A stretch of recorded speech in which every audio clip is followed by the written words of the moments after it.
Hello guys, আমি অতনু। তোমরা দেখছো অতনু ইংলিশ ক্লাস। আমি তোমাদের সামনে একটা নতুন ভিডিও নিয়ে উপস্থিত হয়েছি। আমার আজকের এই ভিডিওতে আমি একটা রাইটিং তোমাদের জন্য দিলাম।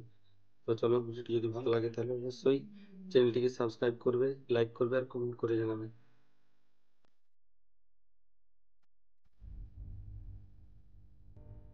তো চলো তাহলে শুরু করা যাক। দেখো আজকের বিষয় কি না, আজকের বিষয় হলো write a paragraph in about 80 words describing your experience of the C voice. অর্থাৎ একটা এখানে অনুচ্ছেদ লিখতে হবে মোটামুটি 80 কি 100 ওয়ার্ডের মধ্যে, যেটা তোমার অভিজ্ঞতার বর্ণনা দিতে হবে কোনো একটা সমুদ্রে যাত্রা, জলযাত্রা। এই অভিজ্ঞতা নিয়ে একটা প্যারাগ্রাফ তোমাকে লিখতে হবে।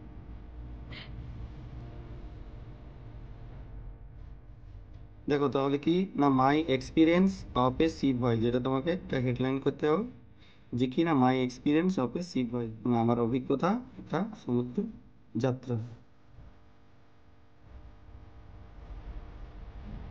তো দেখো কি আছে, last month I went to A C voice, যে গত মাসে আমি গিয়েছিলাম একটা সমুদ্র জলযাত্রা।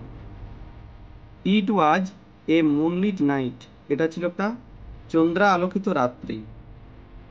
মাই ফোর ফ্রেন্ডস, যে কোনো বন্ধুর নাম লিখতে পারো, Rimi, Dona, Sangeeta, Shilabati, were with me, এরা সবাই আমার সাথে ছিল।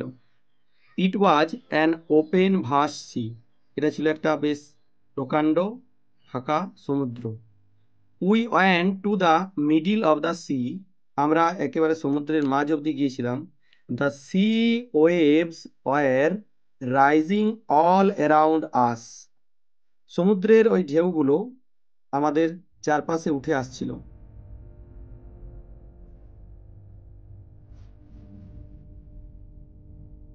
We were very excited and also thrilled, আমরা সবাই খুব উৎসাহিত ছিলাম এবং একটু শিহরিত ছিলাম। We were touching the water, আমরা জলটা স্পর্শ করছিলাম।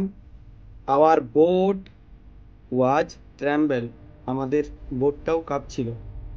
Everything around us looked very beautiful, আমাদের চারপাশে সব কিছুকে খুব সুন্দর দেখাচ্ছিল। The moonlight fell on the water, চাঁদের আলো পড়ছিল জলের উপর। মাই ফ্রেন্ডস ওয়ার সিঙ্গিং, আমার বন্ধুরা গান গাইছিল। The beautiful, the beauty of the C, সমুদ্রের এই সৌন্দর্য চার্মড আস, আমাদের মুগ্ধ করেছিল। উই রিটার্ন টু দ্য শোর, আমরা তীরে ফিরে এসেছিলাম। We enjoyed there very much, আমরা সেখানে খুব আনন্দ করেছিলাম। We never forget our experience, আমরা কখনো আমাদের এই অভিজ্ঞতা ভুলব না। তো চলো আজের মতো তাহলে এখানে, আমি পরবর্তী ভিডিও নিয়ে অবশ্যই উপস্থিত হই।